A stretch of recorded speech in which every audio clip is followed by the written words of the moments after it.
Alors, partie 2 des explications par rapport à notre magazine, parce qu'on a eu énormément de questions sur la dernière vidéo, et merci beaucoup d'ailleurs. J'ai essayé de répondre un peu à tout. Déjà, la plus grosse question, c'était où est-ce que vous faites imprimer votre magazine, et c'est sur ce site-là. Au niveau du process pour l'impression, ce qu'on a fait, nous, personnellement, c'est qu'on a fait un prototype. On est parti à ce shop-là qui s'appelle Copypress 75. Et on a fait imprimer d'abord un premier exemplaire pour s'assurer que tout était carré, qu'on le voulait bien en format A4, qu'on était contente avec le résultat. Et ça nous a coûté 25 €. Ce qui en soi n'est pas cher parce que le magazine il est conséquent, il fait genre 65 pages. Vous n'êtes même pas obligé de faire ça, mais nous on voulait avoir un premier prototype. Après ça, du coup, on a fait tout ce qui était communication sur les réseaux, etc. Et on a fait des précommandes.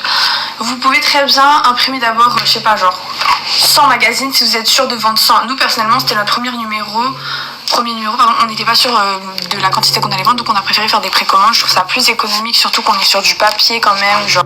Donc ensuite on a fait les précommandes. J'ai fait un fichier Excel où il y avait tous les noms des personnes qui avaient commandé avec la quantité qu'ils avaient commandé, et j'envoie du coup la commande au site. Ce qu'on a fait aussi, c'est qu'on a fait un prix genre contributeur, c'est-à-dire que toutes les personnes qui ont contribué à ce magazine, on les fait payer uniquement le prix du coût de production.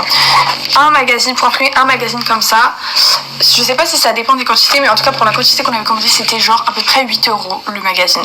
Ce qui est tout à fait abordable, je trouve, parce que franchement, je sais pas, vous pouvez pas vous forcément voir, mais c'est assez quali. C'est pas une couverture qui est dure, mais ça reste du papier qui est quand même assez quali, donc c'est pas mal.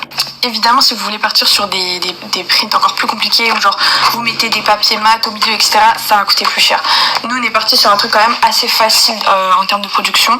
Pour tout ce qui est édito, shoot créatif et tout, il y a énormément de gens à Paris qui veulent collaborer gratuitement parce qu'ils sont en train de se faire votre portfolio comme vous en fait. Donc vous faites un appel à projet, vous dites que vous cherchez, je sais pas, une artiste make-up, une artiste cheveux, une styliste. Il y a un compte qui s'appelle Assisting Work. En gros, vous mettez une story où vous faites votre recherche et vous pouvez les taguer et ils vont reposter votre story, ce qui fait que ça va être... il y a plein de gens qui vont voir la story qui peuvent potentiellement vous répondre s'ils sont intéressés par le projet. Donc c'est totalement possible de faire des projets gratuitement. Franchement, il faut quand même se donner les moyens, il faut avoir la déterre et tout, mais c'est grave possible. Et, ah oui, dernière question. Le logiciel qu'on a utilisé, c'est InDesign. Donc c'est un logiciel qui est payant, qui fait partie de la suite Adobe. Mais franchement, comme j'ai expliqué, vous pouvez utiliser des logiciels gratuits parce que certains des layouts de ce magazine, ça tu vois, c'est pas très compliqué, mais genre les layouts, il y en a qu'on a fait sur Canva, tu vois. Celui-là, je l'ai fait sur Canva et genre, je suis sûre que c'est possible de le faire entièrement sur Canva gratuitement. Sinon, essayez de craquer InDesign, franchement, c'est possible aussi.